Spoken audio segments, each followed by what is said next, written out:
el Centro Apostólico Altar de Jehová de Eclesía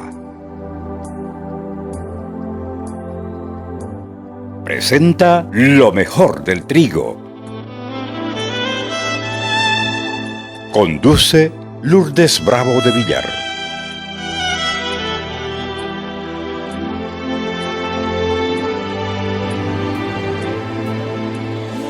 Observando la historia de Israel, nos damos cuenta de la importancia y la seriedad con que Dios toma el pecado de la idolatría. La idolatría no es poca cosa, fue la causa fundamental de la destrucción de Israel y del cautiverio de Judá. No fue el robo, no fue el falso testimonio, ni siquiera fue el adulterio. Todos estos pecados indubitablemente los cometió el pueblo de Israel. Pero el pecado que alejó a Dios de en medio del pueblo, ¿cuál fue? La idolatría. La idolatría, porque la idolatría conduce a muchas formas de pecado que impactan muchas generaciones y que fue repetido de generación en generación hasta que por fin cayó el castigo de Dios sobre la nación. Porque dice la Escritura que Dios es tardo para enojarse. Lento quiere decir. Le cuesta enojarse, pero cuando actúa, actúa. Ellos, por la idolatría, abandonaron la adoración de Jehová y fue el profeta Oseas que pronunció esta verdad al pueblo de Israel. Oseas, capítulo 8, versos del 5 al 7. Tu becerro, Samaria, porque ellos venían de Egipto y en Egipto adoraban al toro, salieron de ahí, llegaron hasta Samaria, les tocó esa tierra y ellos mismos levantaron otro toro más para adorar. Por eso dice, tu becerro, Samaria, te hizo alejarte. Y se encendió mi enojo contra ellos. ¿Cuándo van a alcanzar la purificación? Porque ese becerro es de Israel. Un artista, un artífice lo hizo, pero no es Dios, les dice. Por eso va a ser deshecho en pedazos el becerro de Samaria. Y ustedes, le dice, que sembraron vientos, van a cegar tempestades. La disciplina es que no tendrán mies, no tendrán cereales, no tendrán espigas para hacer harina. Y si la da, los extranjeros, los extraños se la comerán. Y observando de nuevo Éxodo 25, dice, no te inclines, no dobles tus rodillas delante de ellos, no les rindas culto, no les des honores, porque yo soy el Señor tu Dios, Dios celoso, voy a castigarte, voy a sancionarte, voy a darte una disciplina que va a ser escarmiento para tu maldad. La maldad de los padres que me odian, que me aborrecen, que me detestan, va a caer la disciplina sobre ellos, sus hijos, nietos y bisnietos. Vemos aquí que la sentencia que va a caer es sobre los que pecan.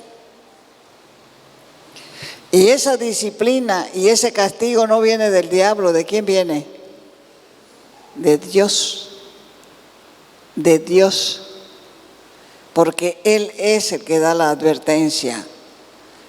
Y todos los pasajes del Antiguo Testamento que contienen la palabra maldición, que los maestros usan para apoyar su enseñanza, son pasajes donde es Dios quien advierte sobre el castigo que vendrá sobre el pecador. Y uno se debe preguntar si la maldición viene de Dios. ¿Acaso es poderoso para deshacerla a uno? ¿Cuántas veces aparece en la Biblia la palabra maldición satánica o maldición diabólica? Nunca. Nunca. El significado y el uso del vocablo maldición en la Biblia. Hay dos tipos de maldiciones: las que un hombre puede injuriar sobre otra persona. Job, capítulo 31, verso 3. Mire lo que dijo Job. Se preguntaba él: ¿es que no hay desgracia para el malvado? ¿No hay desgracia para el injusto? ¿No hay infortunio? ¿No hay adversidad para los que hacen iniquidad? Y él estaba preguntándole a Dios. En Deuteronomio capítulo 29, del verso 19 al 20, dice así: después de oír las palabras de esta maldición, él se congratula en su corazón diciendo: tendré paz, aunque ande en dureza, o con el corazón endurecido, puesto que con la embriaguez se aplaca la sed. No querrá Jehová perdonarlo, sino que entonces humeará la ira de Jehová y su celo sobre ese hombre. Se asentará sobre él toda maldición descrita en este libro, y Jehová borrará su nombre de debajo del cielo. Hay dos capítulos en la Biblia.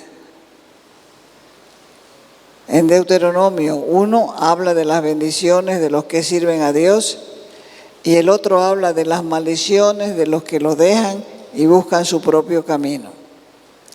Números 5:22. Cuando venía un hombre y decía delante del sacerdote: esta mujer me ha sido infiel, entonces el sacerdote le daba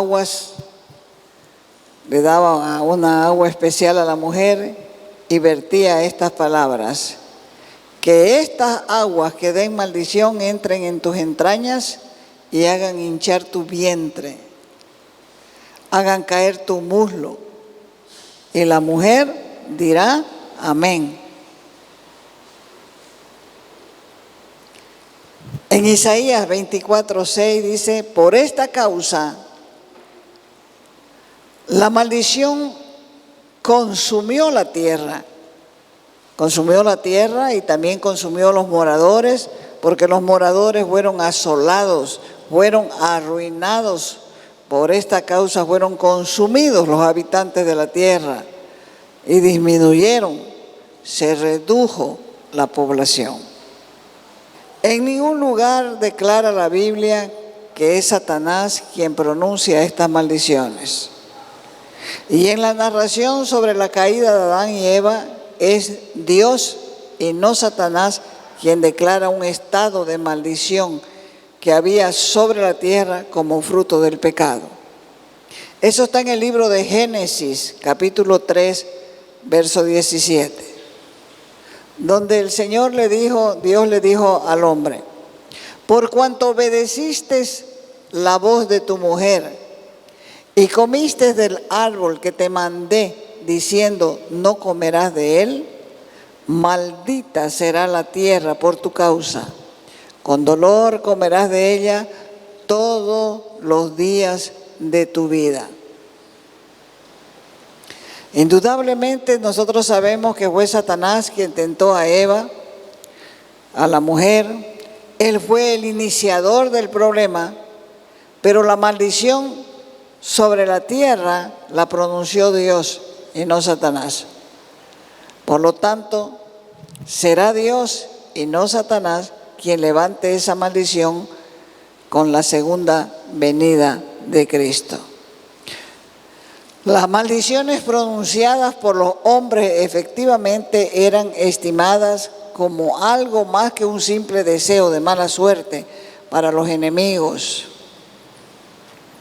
En realidad era una suerte de oraciones a dioses y espíritus que estos trajesen mal contra el objeto de la maldición.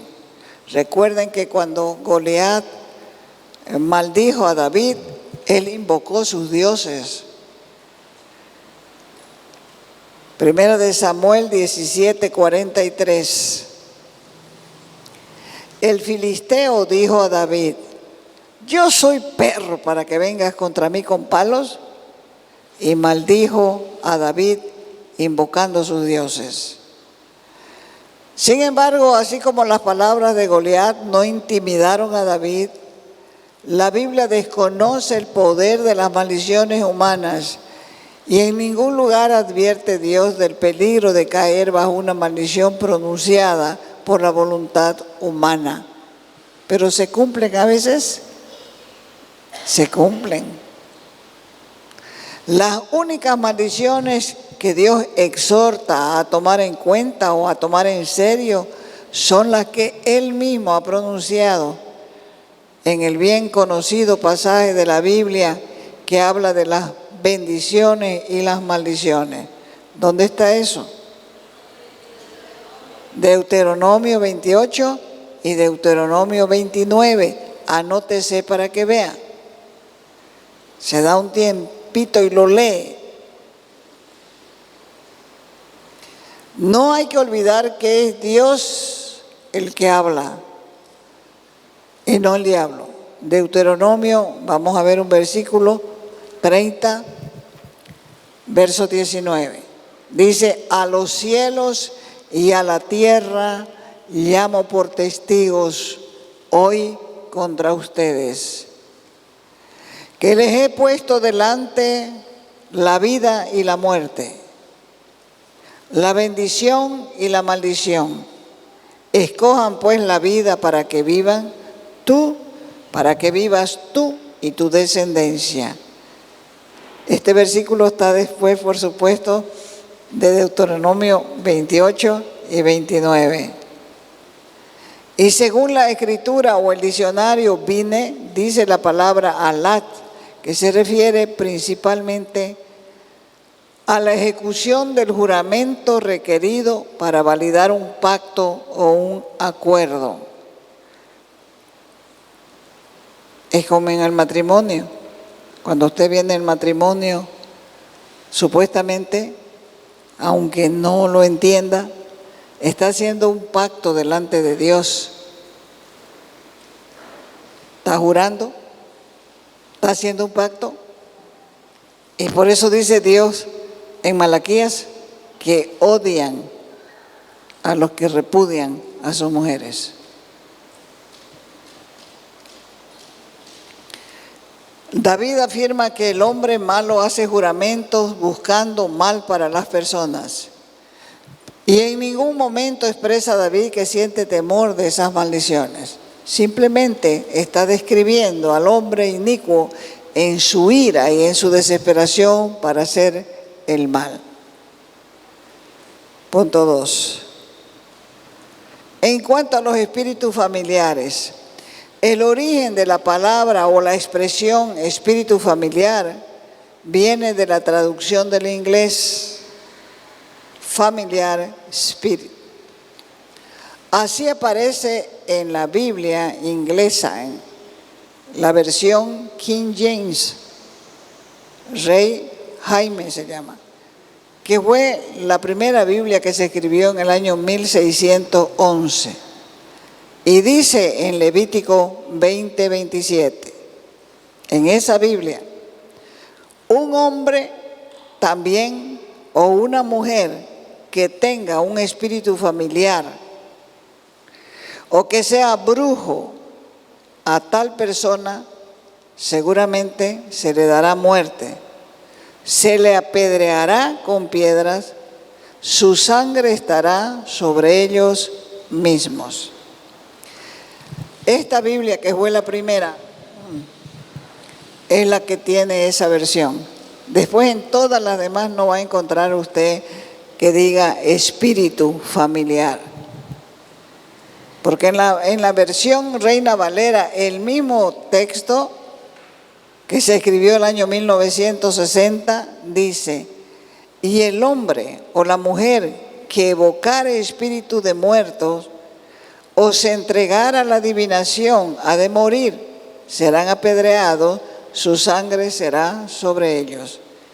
Pero no habla de ese espíritu familiar, ya, O sea que nosotros para entender la Biblia comenzamos a buscar traducciones más fáciles, pero en las traducciones más fáciles nosotros perdemos el sentido de la verdadera palabra. Por eso es que los diccionarios, todos los diccionarios bíblicos, todos los comentarios salen de la Reina Valera. Si hubieran salido de esta, del King James, el rey Jaime, entonces dijera espíritu familiar. Porque en verdad que es un espíritu familiar. Yo recuerdo que una vez leí un libro de Paul Yonggi Cho que decía que una muchacha quiso hablar con él mientras él estaba para predicar y lo hicieron entrar a la muchacha. Y la muchacha le dijo, tengo cáncer en el estómago. Y entonces, cuando él reprendió, el diablo que estaba en esa persona, en esa joven, comenzó a gritar, yo maté a su madre de cáncer y yo la voy a matar a ella. Pero no lo dice así el diablo cuando está acorralado con lo que uno grita también y lo reprende. Lo dice con rabia, lo dice con ira. Claro que cuando ellos oraron, el espíritu salió, pero el mismo espíritu de enfermedad que tenía la madre, lo heredó la hija. El cáncer en el mismo lugar, en el estómago. Yo maté a su madre y la voy a matar a ella. Eso fue lo que ella exactamente dijo. Entonces, ¿era un espíritu familiar? Era un espíritu familiar. Hay familias que son de epilépticos. Viene esta generación, viene la próxima generación, de todos los descendientes hay un epiléptico. Viene la próxima generación, hay otro epiléptico. Son espíritus familiares.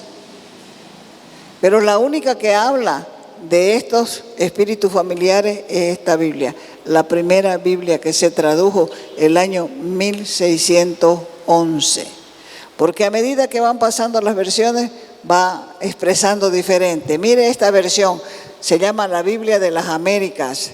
Dice, si hay medium o espiritista entre ellos, hombre o mujer, ciertamente han de morir. Serán apedreados, su culpa de sangre sea sobre ellos. Porque los medios y espiritistas que entregan su vida a Satanás, tienen de su descendencia, tienen que buscar uno para consagrarle, para que el que se muera se vaya, pero quede uno de la familia, con los mismos espíritus familiares del padre o del abuelo. En la versión Nácar Colunga, esta es una versión católica, todo hombre o mujer que evoque a los muertos y se dé a la adivinación, sea muerto, lapidado, caiga sobre ellos su sangre. La otra versión internacional dice, cualquiera de ustedes, hombre o mujer, que sea nigromante o espiritista, el nigromante es el que sacaba la suerte en el hígado. Y eso está en la Biblia. Eso está en la Biblia. Dice que los que vinieron de Babilonia sacaron la suerte en el hígado antes de avanzar para tomar Jerusalén. Así cualquier hombre o mujer que sea nigromante o espiritista será condenado a muerte, morirá apedreado y será responsable de su propia muerte. ¿Por qué tenían que matarlo? Porque siempre había un descendiente que iba a preparar el próximo de la generación para que siga con la maldición. Entonces la expresión espíritu familiar no aparece en ninguna versión de la Biblia en español. Y nosotros podemos decir, pucha, ya se están inventando esto. Pero es solamente un poquito estudiar, un poquito hurgar, y ahí nos damos cuenta de que Dios es fiel y su palabra se cumple. Aquí dice que los judíos en Babilonia, en el cautiverio, citaban ellos, porque ellos estuvieron en Babilonia ¿cuántos años? ¿5? 70 años. 70 años cautivos tuvieron los judíos en Babilonia, en cautiverio. Y ellos que estaban en cautiverio citaban un refrán que decía así, acerca de las maldiciones generacionales. Los padres comieron las uvas agrias y a los hijos se les destemplaron los dientes. Con eso decían, nuestros padres pecaron, pero nosotros estamos sufriendo el cautiverio en Babilonia. No es justo, decían ellos. Ellos reclamaban y decían, no es justo que Dios nos castigue por algo que no hicimos. Estamos bajo una maldición que no merecemos. Y Dios confronta esa prepotencia de parte de los judíos exiliados con este mensaje. Un mensaje que fue dado por el profeta Ezequiel, y él les afirma que están en el exilio de manera justa y bien merecida, pues Dios no castiga al inocente. ¿Ha escuchado a esas personas que gritan, yo no soy tan pecador para que Dios me castigue así? Es que ellos no saben, no se dan cuenta de sus pecados, no se dan cuenta de sus maldades, tan ciegos a su condición, porque Dios no castiga al inocente. El profeta les enseña que Dios juzga a cada uno por separado. Él es el amo y Él es el juez de cada vida. Vamos a ir al libro de Ezequiel, capítulo 18, versos del 5 al 9. Mire lo que dice ahí. Quien es justo practica el derecho y la justicia. Quien es justo. Y no participa de los banquetes idolátricos en los cerros, ni eleva plegaria a los ídolos malolientes de Israel. No deshonra a la mujer de su prójimo, ni se une a la mujer en los días que ella está con su menstruación. No oprime a nadie, ni roba, sino que devuelve la prenda al deudor, da de comer al hambriento y viste al desnudo. No presta dinero con usura, ni exige intereses, se abstiene de hacer el mal y juzga imparcialmente entre los rivales.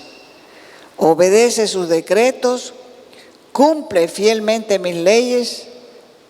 Tal persona, ese tipo de persona es justa y ciertamente vivirá, lo afirma el Señor omnipotente. En el caso del hijo pecador, vamos al verso 10.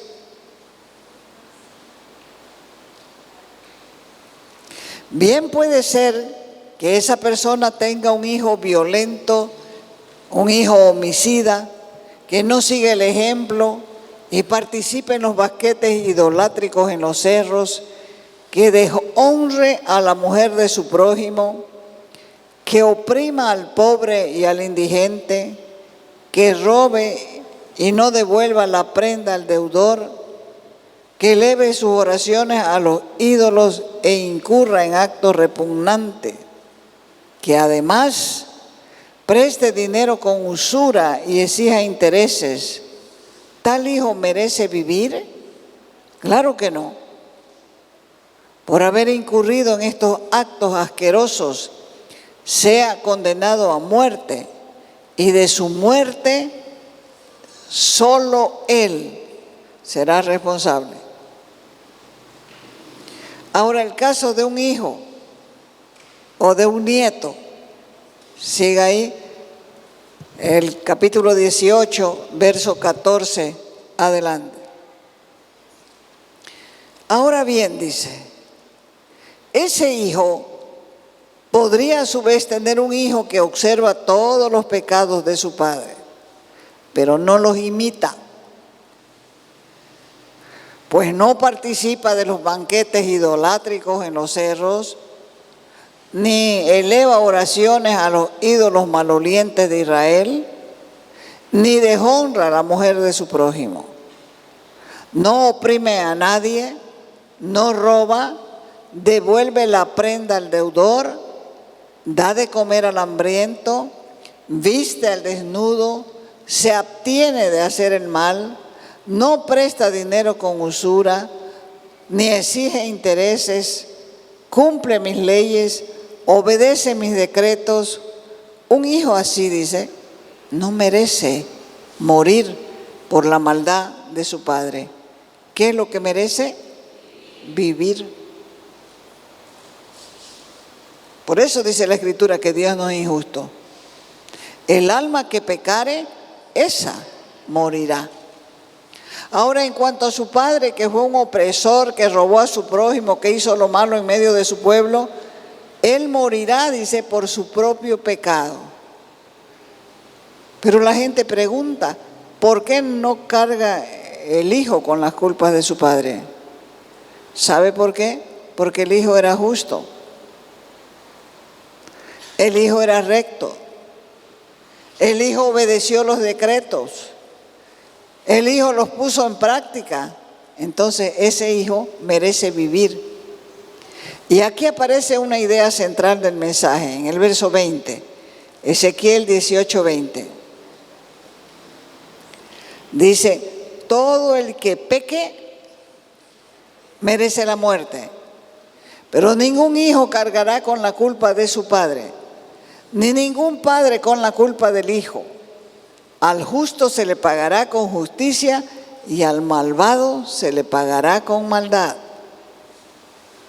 Cuando hay una maldición sobre toda una generación, no es por casualidad, no es por fatalidad, siempre hay una causa, siempre hay un origen, siempre hay un principio que precede, que antecede. Entonces, ¿cuál sería la causa de la maldición? El pecado. El pecado. El pecado, hermanos, porque el pecado siempre acarrea, conlleva, trae maldiciones. Toda vez que hay una maldición en la vida de una persona, hay una raíz de pecado. Y si preguntamos cómo eran nuestros abuelos, cómo eran nuestros bisabuelos, seguro que vamos a tener grandes sorpresas, grandísimas sorpresas. Lo que pasa es que la gente apenas conoce sus abuelos y muchos no conocen ni los nombres de sus abuelos. Porque si el padre era cruel, ¿la hija puede salir cruel? Puede salir cruel, tiene el ejemplo. ¿Y después el nieto puede salir cruel? Claro que sí. Y los bisnietos también pueden salir crueles. Jesús vino para liberarnos de la maldición, no podremos deshacernos de ella sin Él. Y para que se quebre esa maldición, cada uno de los descendientes tienen que entrar a tomar posesión personal en sus vidas cuando Cristo entre en ellos. Todo depende de la generación que se para firme en la fe. Esa generación que se para firme en la fe está peleando por sus generaciones. Está peleando. Porque todo el que toma blandamente la fe y sigue en las mismas cosas de siempre, ese va a dejar una herencia pésima para sus generaciones. Pero el que entiende estas cosas y dice, yo no quiero eso para mis hijos, entonces va a pedirle ayuda al Señor y se va a arrepentir todas las veces. Si es todos los días, si es cada media hora, hágalo, no le importe. Va a llegar el momento que va a pecar menos, cada vez menos, cada vez menos. Amén. Te invitamos a nuestras reuniones los días viernes y sábado a las 6 de la tarde. Los domingos a las 10 de la mañana y a las 6 de la tarde. Calle Nicolás Suárez, esquina Félix Pinto.